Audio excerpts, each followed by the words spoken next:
एक कहावत है, बेघर को आसरा देना सबसे बड़ा धर्म है। इसकी वानगी देखने को मिली सूरजपुर जिले पोड़ी गांव में, जहां कुछ सामाजिक कार्यकर्ताओं ने इस काम को बखूबी निभाया और बना दिया गुड्डी का घर। ये कहानी है प्रतापपुर के पोड़ी गांव की, जहां दर्द में जीवन बिता रहे भोला के परिवार को कोरोना काल में चंद सामाजिक युवा कार्यकर्ताओं ने खुशियों में बदल दिया।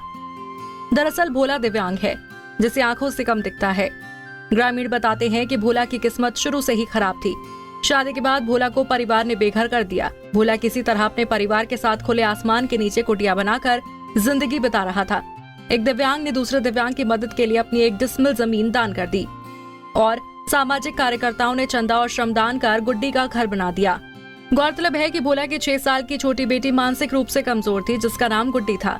एक दुर्घटना में उसकी मौत हो गई थी, जिसके नाम से आज भोला का घर है। ये रहता है कि अगर कोई चीज़ें प्रशासन से मिलनी है तो अपन थोड़ा सा प्रयास करें, लेकिन लगता है कि अगर नहीं मिल पा रहा है तो उस दिशा में हम खुद कोशिश करें कि हम अपनी तरफ से उनके लिए क्या कर सकते हैं। ये भोला गुड्डी का घर भी उसी का परिणाम है। गुड्डी भोला यादव की बेटी थी जो मानसिक रूप से विकलांग थी।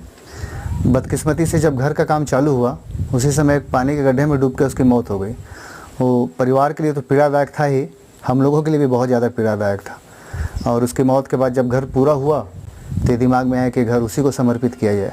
सामाजिक कार्यकर्ताओं ने भोला को तकलीफों से उबारने के लिए शासन प्रशासन की योजनाओं का इंतजार नहीं किया।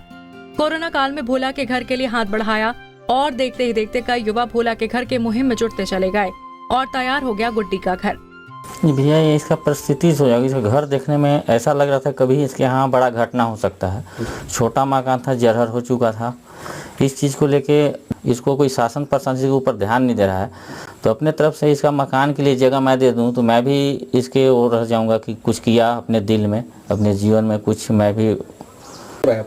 आज ये महसूस हो रहा है भैया कि अपने आप में खुशी हो रही है कि हम किसी और गरीब अगर होते हैं, अगर अपने जितना बन सके उनका सहयोग हमेशा करेंगे और करते रहेंगे।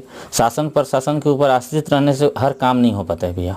अपने आप को अगर सामने आते हैं तो कुछ कार्य हो सकता है। आज ये उदाहरण की है भोला यादव घर, जो कि ये सब मिलकर सबके सहयोग से इनका रहने के लिए अपना घर बन चुका है। केवल शासकीय योजनाओं के भरोसे किसी गरीब की मदद हो ऐसा जरूरी नहीं। ये साबित कर दिया है सामाजिक कार्यकर्ताओं ने। अगर मदद करने की इच्छा हो तो मदद के लिए सैकड़ों हाथ भोला जैसे बेघर को घर दे सकते हैं। पंजाब केसरी के लिए वेद तिवारी की रिपोर्ट।